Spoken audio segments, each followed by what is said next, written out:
Gemar Tov.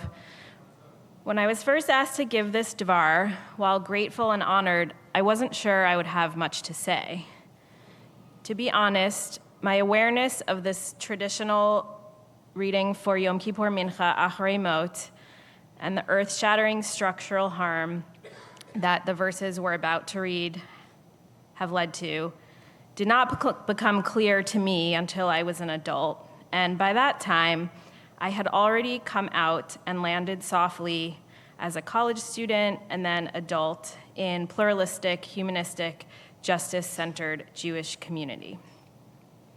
And I am lucky to never have been consciously aware of feeling excluded from Jewish community.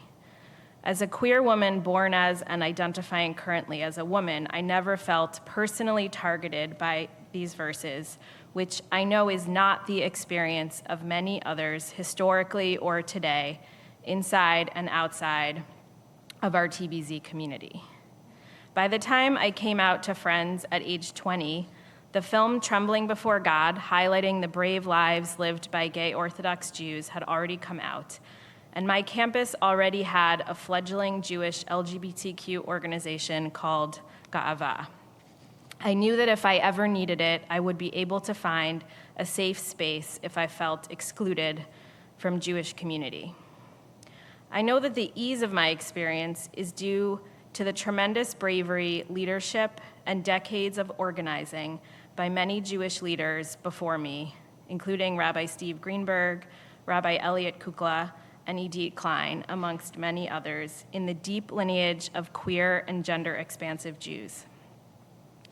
By the time I was aware of my personal relationship to these verses as a queer Jew, the presence of a text that could be so hateful, destructive, and misaligned with the values of the Jewish communities around me, it didn't feel particularly surprising or stick out from other aspects of Torah and tradition that to me already felt tremendously oppressive to many. As someone who was raised in a fiercely egalitarian household, attending feminist Passover Seders in New York City as a teenager, the gender separation in all forms of Orthodox Jewish community and present in our traditional texts always felt in clear misalignment with the values I was raised with. It had been clear to me from a young age that this kind of proscribed separation and limitation on women's roles in religious life, in the public square, and in the workforce resulted in tremendous interpersonal and structural violence, currently for many people, and likely in my ancestors' lives.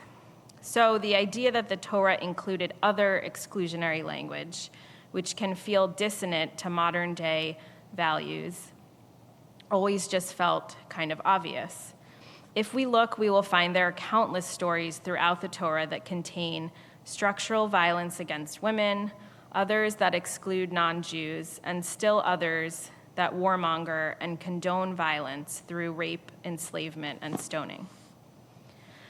Just as many of our original texts have evolved in various ways through rabbinic commentary, we do have tools to interpret ancient language with our current values and norms, as our traditions have evolved over centuries based on the norms of the societies and cultures that the people writing them down lived amidst.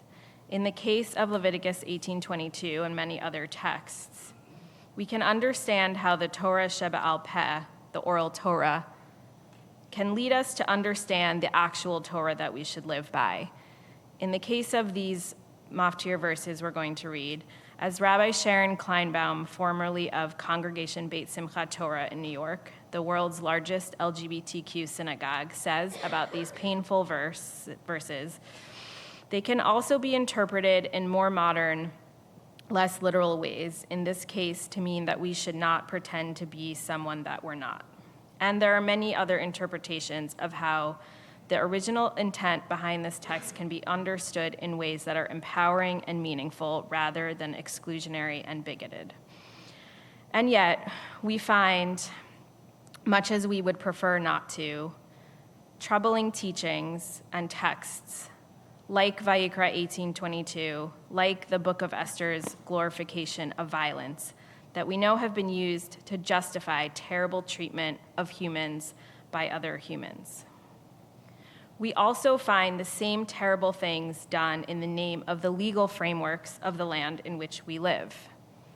While most de jure discrimination or laws that expressly and explicitly prescribe discrimination have been replaced or rewritten, we still have federal laws that sanction state killing by the death penalty. In 9 states, we have state laws that ban abortion with no exceptions for people who have experienced rape or incest, and countless other laws that, when enforced, yield deadly, harmful results, even if they are not written in a way that is discriminatory on its face. Take, for example, the phrase commonly lifted from the Declaration of Independence: all men are created equal. We know for a fact that all men are created equal only included white, Christian, property-owning, cis men in its time. And in practice, these were the men that were believed by those in power to be created equal. And for centuries to follow, men, women, and people across the gender spectrum outside of those categories were time and again written into law as unequal, deserving of less, stripped of rights, and countless other structural harms. In each of these cases, there is a group of people who experience these foundational texts or laws as deeply oppressive, and for whom the structures that guide our society, our communities, can be expressly exclusionary of their liberation, freedom, joy, and safety. And in each of these cases, there are other people for whom these are just the normal texts, taken for granted as the words we live by, the structures that should not be challenged.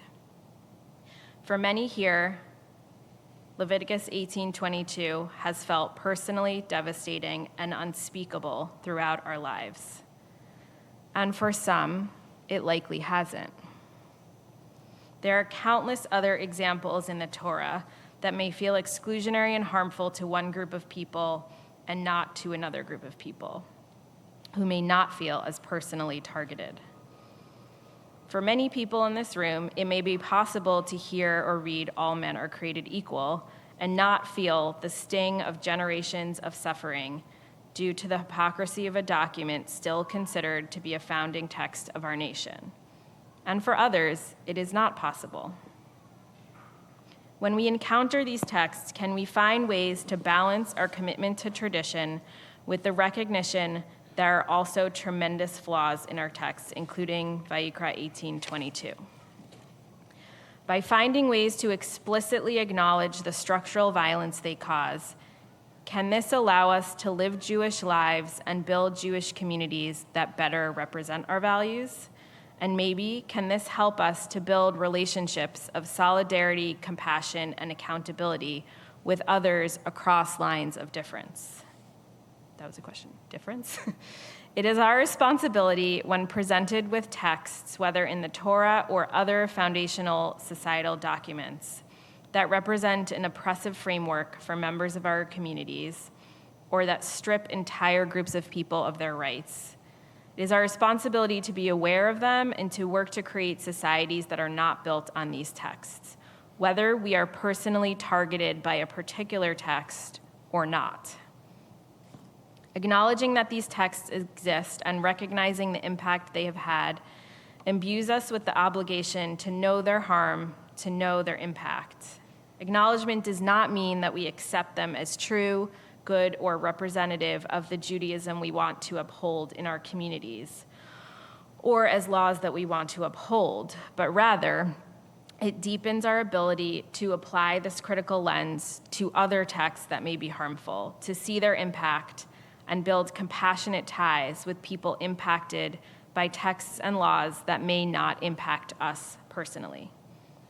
In the face of power dynamics that privilege some lives over others, being able to understand the ways our laws and texts can be fundamentally unjust and oppressive to ourselves or others gives us the ability to relate, to stand with others, to better understand others' experiences, and in cases where we can, to actually change them. Many of us believe strongly that in cases where our civil laws are inequitable and unjust, we should not follow them. So too, we should be clear that Jewish law can be flawed and act accordingly. The world we seek to imagine, to breathe into creation, and to work to build, the world of Mashiach and the divine, would surely not have such painful laws or texts. It would be infinitely better if we did not have hateful, exclusionary verses like the ones we're about to read. And the reality is that we do. It is my prayer that as we call out to God, Elecha, as we lie down at night weeping, as we have sung throughout these holidays, Be'erev Yalin Bechi, our prayers also help us see the ways others may be lying down at night weeping, even where our traditions and laws may be the cause, and that what can bring us towards joy in the morning collectively is to see and acknowledge each other's suffering, name it, and build bridges towards joy together. Gemar Tov and Shabbat Shalom.